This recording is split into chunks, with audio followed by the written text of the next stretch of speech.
उसके इंचार्ज हैं। और चूंकि हम ये देखते हैं तो एक बार ताली हो जाएगी सबका। और आपने हमारे बहुत छोटे से आग्रह में कल रात को ही मैंने आपसे संपर्क किया और आप आ गए। तो एक तो पहली बात तो यही है कि आप बहुत शॉर्ट नोटिस पर आपने एग्री किया कि चलो मैं आता हूँ। और हम जो जिन क्षेत्रों में काम करते हैं उनसे काफ़ी बड़ी संख्या में छोटी उम्र में और या बड़ी उम्र में भी जो लोग जाते हैं उनको कई गैर कानूनी तरीकों से काम करने के लिए ले जाया जाता है। ठीक है, अब गैर कानूनी तरीका क्या है? उनकी इच्छा के विरुद्ध बिना जानकारी के ले जाके उनको किसी दूसरे को दे देना। ठीक है, तो एक तरह के सामान की तरह उसके साथ जो होता है ना, जैसे सामान को हम एक से दूसरे को ट्रांसफर करते हैं ऐसे व्यक्ति का इस तरह से ट्रांसफर करते हैं। तो ये एक तरह से कानून की भाषा में या कानून की दृष्टि में ये मानव तस्करी है। क्या है? मानव तस्करी है। और इसको रोकने के लिए सरकार ने एक व्यवस्था बनाई हुई है। पुलिस में एक व्यवस्था है जिसमें हर जिले में क्या बनाया हुआ है? मानव तस्करी विरोधी यूनिट बनाई हुई है। इसकी रोकथाम करने के लिए एक व्यवस्था है कि अगर इस तरह की कोई तस्करी हो रही है तो वो यूनिट है जिसकी जिम्मेदारी है कि इसको रोकेगी और वो फिर काम करती है उसकी अन्य व्यवस्थाओं के साथ, स्थानीय पुलिस के साथ, CWO के साथ में, हमारे जैसे NGO है उनके साथ में। ठीक है, दूसरे स्टेट में अगर जहाँ पे कहीं पे हो रहा है उसकी पुलिस के साथ में, तो उनका काम ये है मानव तस्करी विरोधी यूनिट का कि जहाँ से जानकारी मिले वहाँ पे कार्रवाई की जाए, उनको कानूनी रूप से दंडित कराया जाए और लोगों में जागरूकता भी की जाए कि लोगों को वो सूचना है, इस तरह की सूचना है जहाँ पे तस्करी की हो रही है वो कैसे सुचारू रूप से उसके पास आती रहे। तो सबसे अपेक्षा यही करेंगे। मैं बता भी रहा था आपको, आप सिर्फ उदयपुर के नहीं है, आप में से काफी लोग ऐसे हैं जो डूंगरपुर, बांसवाड़ा, चित्तौड़, सिरोही उन जिलों से भी हैं और आप अपने क्षेत्र में उन्हीं समुदायों के साथ में पहले आप खुद काम करने वाले लोग रहे हैं, अभी भी कुछ लोग काम करते हैं और एक तरह से एक सामाजिक वकील के रूप में, जिनको पैरालीगल वर्कर कहते हैं, सामाजिक वकील के रूप में काम करते हैं, जो लोगों को कानूनी और सरकारी प्रावधानों की जानकारी देने के साथ साथ उनसे जुड़ाव में मदद करते हैं। जागरूकता का काम तो आप करते ही करते हैं, एक तरह से सचेतक भी हैं जो उन क्षेत्रों में उन लोगों की मदद करने में, उन लोगों को जागरूकता फैलाने में मदद करते हैं। तो काफी सूचनाएं हमारे पास इनके माध्यम से आती भी हैं, इस तरह की गैर कानूनी चीजें जो हो रही हैं, खास करके मानव तस्करी और उन चीजों में। तो मैं आग्रह करूंगा सर कि आप अपना जो मानव तस्करी विरोधी यूनिट है उसका कानूनी प्रावधान क्या है, कैसे काम करती है और कैसे साथ में मिलकर काम कर सकते हैं, क्या क्या भूमिका हो सकती है हमारे विभाग की, तो प्लीज।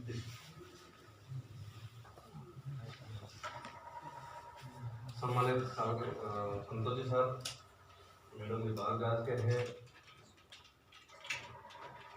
सामने विराजमान समस्त बहने और मेरे साथी। मुझे सर ने शॉर्ट नोटिस पे कल शाम को कहा था, मैं कल ही ज्वाइन किया है शाम के टाइम में मानव तस्करी में। शाम को ज्वाइन किया है क्योंकि मैं एक लंबे टाइम से अरसे से थोड़ा सा परेशान चल रहा था कि मेरी बिटिया को कोई AML ल्यूकेमिया हो गया था, ब्लड कैंसर, जो भी जस्ट 3 फरवरी को ऑफ हो गई। काफ़ी हमने इलाज कराया, लेकिन इस सिचुएशन से गुजरने के बाद में थोड़ा सा वापस मुख्य धारा में आने का प्रयास किया है। और इसी बीच कल ही मैं जोधपुर गया था, मेरे फादर इन लोग कुछ कोरोना की वजह से चपेट में आए हुए हैं और शायद वो भी काफ़ी क्रिटिकल पोजिशन में, तो थोड़ा सा परेशानी स्थिति है। लेकिन फिर भी हमने प्रयास किया है कि पहले ज़्यादा मैंने मानव तस्करी में काम नहीं किया है और मैं आपके क्षेत्र में यहाँ पर जहाँ तक है, डूंगरपुर मेरी पोस्टिंग रही है, उदयपुर भी रही है, मैं सेमारिया से रहा हूँ, कोगना रहा हूँ, मांडवा रहा हूँ। इन जगहों मेरी एज ए थानाधिकारी के रूप में भी पोस्टिंग रही है। आप में से अधिकतर तो शायद मुझे नहीं जानते होंगे, शायद मुझे फर्स्ट चेहरा है जो मुझे कहीं कहीं मिले हुए सामने आ गए। ये कहीं के जरूर मिले हुए इनको सब जानते हैं। देखो, मानव तस्करी का बहुत बड़ा एक भाग बच्चों के लिए उत्पीड़न का शिकार हो रहे हैं, उसके अंदर मानव तस्करी जो है कई रूपों में होती है। देखिए, समाज 2 भागों में विभाजित है, मोटा मोटा देखा जाए। अपन किसी फंडे की तरफ जाते हैं तो समाज को देखते हैं कि समाज क्या है। तो समाज का एक बड़ा सा पोजीशन देखा जाए तो 2 दीवारें खींची जाती है, एक गरीबी की और एक अमीरी की। प्रताड़ित इस दुनिया में केवल गरीबी होता आया है, प्रताड़ित कौन होता है? गरीब ही इंसान हर जगह दबाया जाता है, शोषण उसी का ही होता है। भले चाहे अपने में से कोई ठेकेदार करके वो भी शोषण अपनों का ही करता है। दलाली के लिए कौन जिम्मेदार है? आज अपन जहां भी देखते हैं कि देखो सिस्टम एक अलग चीज है, सामाजिक दायरे को देखोगे तो अपन अपनी छोटी समस्या लेकर के अपने गांव, मैंने देखा इस पूरे ब्लॉक में देखा, मैंने पूरा डूंगरपुर देखा है, पूरा उधर अपन अपनी छोटी चीज को लेकर के क्या जाते हैं, सरपंच के पास जाते हैं, यहाँ का मुख्य सरपंच तो माना जाता है हॉल एंड सॉल्व पंच, सरपंच साहब करेंगे वो फायदे होगा। किसी बच्ची के साथ, किसी बच्चे के साथ कोई भी प्रताड़ना हुई, अत्याचार हुआ, ले देकर के सामाजिक समझौता कर करके खत्म किया जाता है मैटर को। हमारे पास भी आते हैं कि साहब हमारा मैटर हमने क्लोज कर लिया। क्या क्लोज किया? कि साहब इतना दंड कर दिया इस पे। दंड के रूप में क्या होता है, मैक्सिमम पार्ट तो उन पंचों के पास चला जाता है दंड का, और जो पीड़ित पक्ष होता है वो उसी स्टेज में रहता है। लेकिन क्योंकि उस पर इतना प्रेशर रहता है कि वो अपनी दोबारा बात कहने के लिए तैयार नहीं। मैंने देखा तो अपने लोग ही अपना शोषण कर रहे हैं, शोषण कोई दूसरा नहीं कर रहा है, अपन ही लोग प्रोवाइड कराते हैं चीजें जहां से शोषण की शुरुआत होती है।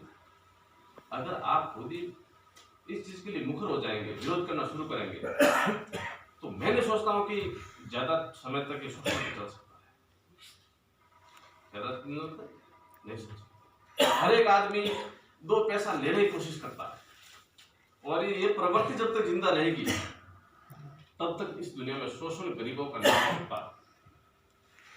पुलिस ने भी अब क्या कर दिया है, देखिए मैं सच्चाई बोलूंगा, मैं जिस परिस्थिति से उठ के आता है आदमी, उसको अपना बैकग्राउंड हमेशा याद रखना चाहिए, हवा में बातें नहीं करनी चाहिए। मैं सच बातें कहूंगा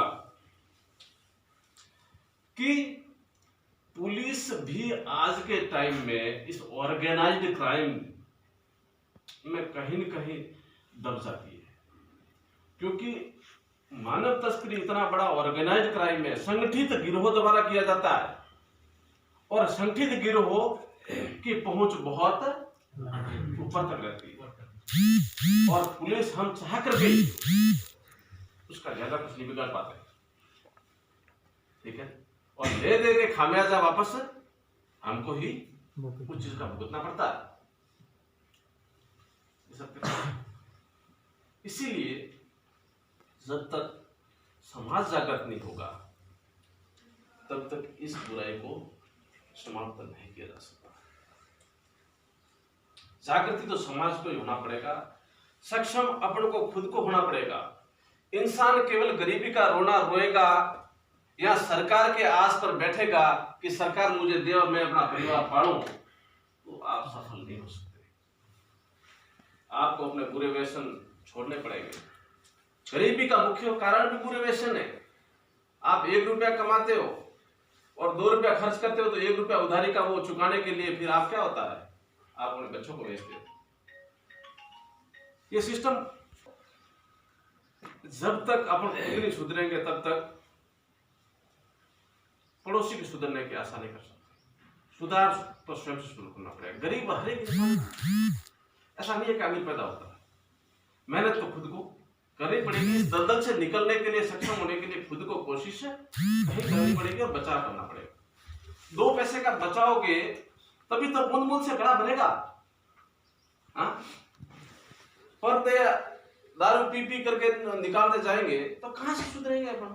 फिर अपन गवर्नमेंट नहीं दे सकते, बच्चे कहां से सुधरेंगे? हमने देखा है मजबूरी में, हमने कई ऐसी जगह पे छोड़ के आए इन चीजों को कि घरों के अंदर आदमी है वो बिल्कुल बिस्तर पे पड़ा है, औरत है वो दारू बना रही है।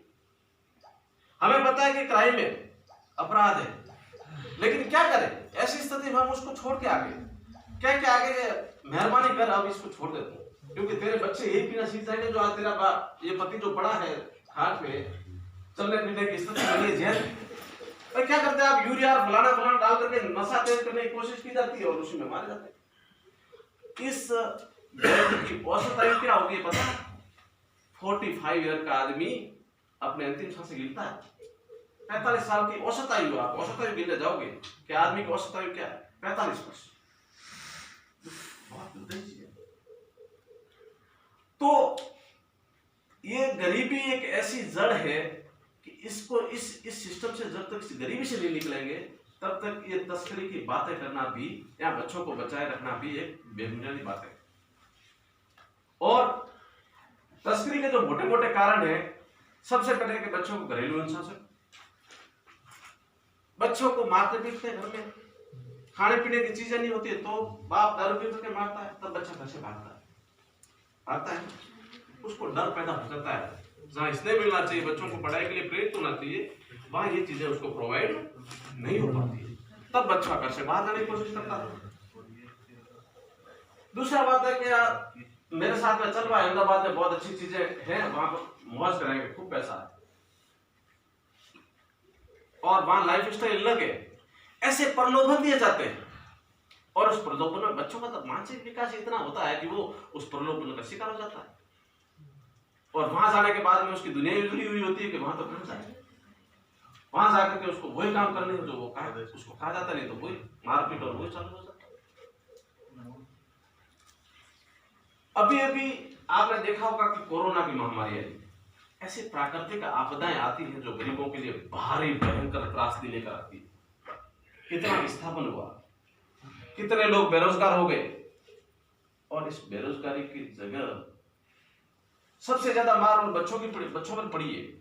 उस बेरोजगारी की मार सबसे ज्यादा उन बच्चों की पड़ी है, और ये ट्रैफिकिंग का सबसे बड़ा मुख्य स्रोत होता है। इसमें जितनी ट्रैफिकिंग बच्चों की होती है, इसमें बच्चे जितने माता पिता क्या करते हैं, लावारिस हालत में बच्चों को छोड़ के चले जाते हैं, क्योंकि खिलाने के लिए कुछ नहीं है उनके पास में। शॉर्ट नोटिस पे निकाल दिया आदेश, पूरे भारत में प्रतिबंध, रोड बंद, सब कुछ बंद, खाना पीना कहां से खाएगा आदमी। सरकार का बिना मिसमैनेज करने के, सरकार का मैनेजमेंट नहीं होना भी गरीबी को बढ़ावा देता है और गरीबों के साथ भारी अन्याय हो जाता है। इसमें आप देखें रोड पे कितने सारे लोग मारे गए, कई गर्भवती महिलाएं ने दम तोड़े, कई ट्रेनों से कट के मर गए, क्योंकि बीच में तो डंडे लेके पुलिस खड़ी थी, जाए तो कौन से रास्ते से जाए घर जाने के लिए। वहां खाए तो क्या खाए, मकान में रहने के बाद काम धंधे छूट गए, घर जाने के लिए पुलिस रोक रही है। अब कोरोना तो फैला या नहीं फैला, कोरोना से जितनी मौतें नहीं होनी थी या नहीं होनी थी, उससे ज्यादा मौतें इस प्राकृतिक आपदा ने बैठी। तो ऐसा मिसमैनेजमेंट भी गरीबी को और मानव तस्करी को बढ़ावा देता है। एक सर्वे है कि 92% जो भी तस्करी होती है, 100% में से 92% तस्करी केवल महिलाओं की और बच्चों की होती है। और इसके लिए क्या है, सबसे ज्यादा वेश्यावृत्ति कराई जाती है महिलाओं से और बच्चों से। अपन समझते हैं कि अपने बच्चे ठीक होंगे, कोई चाहता है माँ बाप के अपने बच्चे वेश्यावृत्ति करें? इस दुनिया में कोई चाहता है? नहीं चाहता है। तो नहीं चाहता है तो फिर ये धंधा फूल क्यों रहा है? क्यों फूलना चाहिए? हर एक बाप अपनी माँ अपने नहीं चाहती है कि भाई ये धंधा रहे, लेकिन गरीबी एक ऐसी चीज है जो सारे धंधे करने के लिए विवश करती है। मुख्य जड़ गरीबी है, शोषण है, ये चीजें जो जीवन के अंदर, जब तक जीवन गरीबी का चलता रहेगा तब तक आपको कहीं न कहीं दुखदायी ये चीजें पीड़ा देती रहेगी। रोजगार की तलाश में लोग बाहर चले जाते हैं, रोजगार नहीं मिलता है तो इनके दलालों के हाथों में पड़ जाते हैं लोग, और वही दलाल उनको कहीं न कहीं बेचने का, फिराक का काम करने चालू कर देते हैं। बच्चों को हसीन सपने दिखाए जाते हैं। बीटी कॉटन के नाम पे जितने बच्चे जाते हैं, हमने देखा है, मांडवा, ओगना, सेमारी, उधर डूंगरपुर के कुआ वगैरह जो भी क्षेत्र हैं आपके, वहां से जो बीटी कॉटन पे बच्चे जाते हैं, और सबसे ज्यादा बच्चियां जाती है, सबसे ज्यादा यहाँ से बच्चियां जाती है। और आप सोचते हैं कि बिना माँ बाप के बच्चियों को कैसी देती होगी? आप कल्पना कर सकते हैं क्या? क्या उनका कोई रिश्तेदार है, भाई है सगा, जो उनके साथ में कैसा व्यवहार कर रहा होगा? छोटी बच्चियां माँ बिन ब्याही माँ बन के आ जाती है, पता चलता है कि वहां तो। दूसरी बात है कि किस आदमी ने उसका शोषण किया ये भी पता नहीं लगता, नहीं मुकदमा दर्ज कर तो किसके खिलाफ करे? मैं तो यहाँ नहीं थी, जगह का पता लगता नहीं है, और वो लोग आके बाउंड्री पे छोड़ छड़ा करके वापस चले जाते हैं, गाड़ियां लेकर पीछे भागते रहो, उनका तलाश करते रहो, न मोबाइल का ठिकाना है, न मोबाइल में बातें करते हैं। तो ऐसे लोगों का तलाश करना बहुत ही खतरनाक चीज है। देखो, ये अनैतिक व्यापार जो भी हो रहा है, इसके लिए सरकार तो बहुत प्रयास करती है, लेकिन कानून केवल किताबों में रह जाते हैं, धरातल पे नहीं उतारे जा सकते। प्रशासनिक लापरवाही यहाँ बहुत बड़ी लापरवाही होती है। आपने देखा होगा सर, अभी एक वो यूपी वाला कांड, आप 4 लड़के किसी बच्ची का रेप करते हैं, उसकी गर्दन तोड़ देते हैं, उसकी जीभ काट देते हैं, और प्रशासन क्या करता है? प्रशासन रातों रात उस बॉडी को जला देता है। कितनी मानवीयता की हद हो जाती है इन चीजों में। आप देखिए, गरीबी की ये आलम है, गरीबी का ये आलम है कि उसकी कोई सुनवाई नहीं है। तो ठीक है, सोशल मीडिया इतना हावी था कि ये बात भी बाहर उजागर हो पाई, बाकी तो उजागर नहीं हो पाती। तो धनवान की तो सब जगह पहुंच है। दिल्ली वाला निर्भया केस हुआ तो पूरे देश में होना हो गया, और एक गरीब बेटी के साथ 50 ने जिंदा जला दिया, उसका कोई लेना देना नहीं हो पाया। तो कितनी, तो प्रशासन भी कहीं न कहीं राजनीति के दबाव पड़ा है, और राजनीति की शह में ही काम करता है। आज की पोस्टिंग सारी होती है, वो राजनीति के थ्रू ही होती है, मैनेजमेंट। बाकी अधिकतर लोग तो जिनका बेचारा कोई गरीब घर से जो बच्चा उठ करके ऊपर तक आता है, वो अपनी पूरी जिंदगी उसी खांचों में ही निकालता रहता है, कहीं उधर पड़ा रहता है, कहीं उधर पड़ता है। उसको कहीं ठीक ठाक ढंग से, और वो कहीं ठीक ठाक ढंग से पोस्टेड करके जाता भी और वहां काम करने का प्रयास करता है, तो वापस वो तीसरे दिन वहां पर उसको बैक आना पड़ता है। तो ये राजनीतिक ताना बाना इतना खतरनाक आज के सिस्टम में हो गया है कि इससे निकलना बहुत दुर्भाग्य, बहुत ही खतरनाक चीज है। कानून के जो प्रावधान दे रखे हैं, मैं उनका मोटा मोटा आपको सेक्शंस बता सकता हूं, ज्यादा लंबी बातें नहीं करूंगा। आईपीसी की धारा है, हमारे आईपीसी के सेक्शन की 370 और 370A व्यापार से संबंधित है, बच्चों का व्यापार करें, मैं ज्यादा डिटेल नहीं जाऊंगा। और 34, 344, 363A, आप इनको किताबों देखोगे तो ही सारी समझ में आ पाएगी। पर आईपीसी, भारतीय दंड संहिता, जिसमें दंड का प्रावधान दे रखा है, उसके अंदर भी बच्चों के लिए और महिलाओं के लिए स्पेशल प्रावधान कर रखे हैं, स्पेशल प्रावधान कर रखे हैं। अनैतिक व्यापार अधिनियम 1956 है, अनैतिक व्यापार अधिनियम। नैतिकता के दायरे से छोटे बच्चे जानती नहीं, और व्यापार के लिए बेच दी जाती है। माता पिता को पता ही नहीं, माता पिता ढूंढते रहते हैं, कोई लोग 10 लोग उठा के चले जाते हैं, रस्तों से चलेगा। ऐसे भी आप लोगों के नॉलेज में कोई भी आता है, देखो आप समाज, पुलिस हर जगह व्याप्त नहीं है, ये इंश्योर कर लें। पुलिस भगवान नहीं है कि जहां पर आप घूमो और वहां सब जगह पुलिस नजर आए, ऐसा नहीं है। जब तक समाज इस चीज को आगे नहीं लाएगा, कोई आपके पास में गलत धंधा हो रहा है तो उसको बाहर उजागर करने की जिम्मेदारी तो आपकी बनती है ना। पड़ोस में क्या काम हो रहा है, जब तक आप नहीं बताओगे, क्योंकि हो सकता है कि कल आप भी उस धंधे में फंस जाओ। तो कैंसर जैसी चीज को डेवलप होने से पहले ही, ये मानव तस्करी एक कैंसर है, समाज में बहुत ज्यादा फैल चुका है और ये संकित हो गया है। लेकिन इस चीज को उखाड़ने के लिए, फैलने से इसको रोकने के लिए समाज को जागरूक होना बहुत जरूरी है। और समाज एक ऐसी धुरी है जो अगर चाह ले तो किसी भी हद तक जाकर के इसको रोक सकता है। बंदित श्रम अधिनियम है 1976 का, इसके तहत भी जो बच्चे होते हैं उनको बाल श्रम के लिए उपयोग में किया जाता है, तो उनके खिलाफ एक्शन हो सकता है। बाल श्रम अधिनियम 1986 भी बना हुआ है, उसके अंदर भी धाराएं हैं कि बाल श्रम से कैसे मुक्ति दिलाई जा सकती है। मानव अंग प्रत्यारोपण अधिनियम 1994, अब क्या करते हैं मानव अंग प्रत्यारोपण, अपन को तो पता ही लगता नहीं। ये लोग जाके बच्चों की किडनियां निकाल देते हैं, ले जाकर और फेंक देते हैं, बच्चों की आंखें निकाल देते हैं, बच्चों के हार्ट निकाल देते हैं। तस्करों का क्या लेना देना है? जो बच्चा मुफ्त में आया है उनका उससे कोई सिंपैथी नहीं है कि ये मानव है। सबसे पहली बात तो है कि इंसान जो ज्यादा पैसों वाला है वो नीचे वाले तबके को मानव ही नहीं समझता कि ये इंसान है, ये नहीं समझता है। उसके लिए तो वो धंधे का एक रूप है कि इससे क्या मैं कैसे पैसे उगाए जा सके, तो ये धंधे का रूप है उनके लिए। तो उस धंधे के रूप को ये उन बच्चों का मानव अंग बेचते रहते हैं।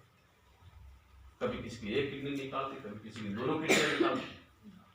तो इसके लिए भी सेक्शन दे रखे हैं, अगर ऐसा भी कहीं है तो आप इसके अंदर कार्रवाई करवा सकते हैं। बाल विवाह अधिनियम एक्ट बना हुआ है 2006 में। छोटी बच्चियों का, नाबालिग बच्चों का विवाह किया जाता है। उन नाबालिग बच्चों को अपना जीवन, छोटे बच्चों के अंदर बच्चों का शरीर विकसित नहीं होता है और वो छोटी उम्र में जब मां बन जाती है तो कई प्रकार की बीमारियों से ग्रसित होती है। इससे रोकने के लिए 18 साल तक के बच्चों की ही शादियां हो, इसके लिए सरकार ने बाल विवाह प्रतिषेध अधिनियम 2006 बना रखा है। आपको पास में ऐसी कहीं आसपास में सूचना हो, पुलिस को, संबंधित थाने को या ह्यूमन ट्रैफिकिंग जो यूनिट बनी हुई है, आप उसको मैसेज दे सकते हैं। हम तत्काल प्रभाव से मौके पे आएंगे। यह आपको जरूर एश्योर करना चाहिए कि हम, पुलिस इतनी बुरी नहीं है जितनी समाज ने उसको बुरा बना रखा है। समाज ने इतना उसको बुरा बना रखा है, इतनी बुरी नहीं। बाकी आप देख सकते हैं कि मैंने शायद मेरी लाइफ में 10 साल की पिछली सर्विस में कभी किसी आदमी के, गरीब आदमी का बुरा नहीं किया। और कई जगह मैं ऐसे बड़े बड़े लोगों से भिड़ा हूं, विधायकों तक से भिड़ गया गरीबों के लिए, क्योंकि गरीबी का एहसास उसी आदमी को होता है जिसने ये झेली और किस हद तक जाकर के मैंने इसका विरोध भी किया। यौन शोषण के मामले में लैंगिक अपराधों से बालकों का संरक्षण अधिनियम 2012 बना हुआ है। आपको लगता है कि छोटे बच्चों का शोषण हो रहा है, यौन शोषण हो रहा है, तो इस एक्ट के तहत कार्रवाई की जाती है। मनी लॉन्ड्रिंग एक्ट में भी बच्चों का एक बड़ा रोल सा होता है, उसके तहत भी कार्रवाई की जाती है। अगर बच्चे SC/ST के हैं तो SC/ST एक्ट की धाराएं भी उसके अंदर इन्वॉल्व होती है, शामिल होती है। अजमानती अपराध है, अगर SC/ST बच्ची के साथ में किसी जनरल के द्वारा ज्यादती की जाती है तो SC/ST का सेक्शन भी उसके साथ में जुड़ जाएगा। और juvenile justice act, JJ act जिसे कहते हैं, 2000 का है, उसके तहत भी हम बच्चों को बाल श्रम से मुक्त करवाते हैं और कार्रवाई करते हैं। ये मोटे मोटे प्रावधान से जिसके तहत हम कार्रवाइयां करते हैं। और ये सारे एक्ट, ऐसा नहीं है कि इसमें से एक एक्ट एक जगह ही लगेगा एक मुकदमे में, इसमें से विभिन्न प्रकार के एक्ट मैंने देखा था।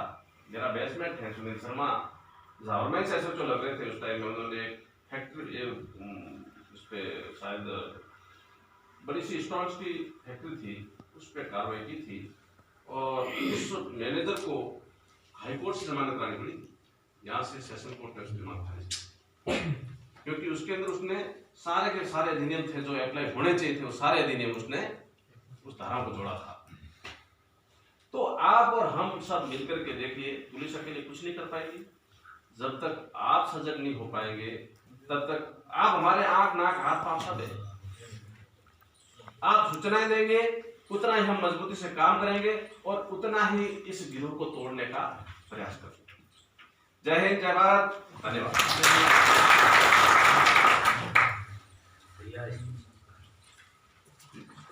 धन्यवाद सर। और आपने जैसे काफी सरल और बहुत ही शॉर्ट उसमें मानव तस्करी और उसकी जो थोड़ी भयावहता है उसके बारे में आपको बताया। और हम सब जानते हैं कि इसके जो मोटे कारण हैं वो गरीबी, ठीक है, पिछड़ापन, अशिक्षा, बच्चों के प्रति, या मतलब जैसे ऐसे क्षेत्रों में ये भी कहा जाता है जहाँ एक घर में ज्यादा बच्चे होते हैं तो उनके प्रति ध्यान बढ़ जाता है, ठीक है। तो ये कई ऐसे भी कारण हैं, पर ये मतलब कुछ चीज तो है, कुछ परिवार परिस्थितियों मजबूरी में थोड़े मजबूर हो जाते हैं, पर कुछ ऐसा भी है कि व्यवस्था हमारे अंदर ही है। मानव तस्करी जैसे आपने बताया, और मानव तस्करी के बारे में कहा जाता है कि हथियार और ड्रग की तस्करी के बाद दूसरा सबसे बड़ा ऑर्गेनाइज क्राइम है। क्या मतलब? संगठित अपराध है, जिसमें 150 करोड़ मिलियन रुपया एक साल का मुनाफा है। मतलब इतना बड़ा ये व्यापार है विश्व स्तर पे। और भारत भी इसमें कोई छोटा मोटा नहीं है, बहुत बड़ा। भारत की भी जो भूमिका है इसमें वो काफी बड़ी है। और ये ज्यादातर जो अब तस्करी होती है वो अंगों के प्रत्यारोपण के लिए, ठीक है, जैसे किडनी बेच दी, आंख बेच दिया, लिवर बेच दिया, जैसे अंगों के लिए, और दूसरा सेक्स वर्क के लिए, ठीक है, वेश्यावृत्ति के लिए, ये ज्यादा है। 2008 का जो आंकड़ा है, सरकारी आंकड़ा जो क्राइम ब्यूरो का आंकड़ा होता है, उसमें 1,15,000 रिपोर्ट हुए और ये आप पक्का मान लो जो रिपोर्ट होते हैं उससे कम से कम 4 से 5 गुना ऐसे मामले होंगे जो रिपोर्ट नहीं होते हैं। इन मामलों आप खुद व्यवस्था के पार्ट रहे, आप जानते होंगे 370 में पिछले 2-3 साल से मामले रिपोर्ट होने लगे। उससे पहले 370 में रिपोर्ट ही नहीं होते थे। जो मुख्य धारा है इसकी 370 जो मानव तस्करी की, मानव तस्करी की, उस धारा में रिपोर्ट ही नहीं होते थे, तो फिर वो आंकड़े अपने आप कम ही होंगे। तो 1,15,000 में से 1.8 गुना मतलब लगभग 2 गुनी सिर्फ लड़कियां थी, और लड़कियों की उम्र की 13 साल से लेकर 17-18 साल।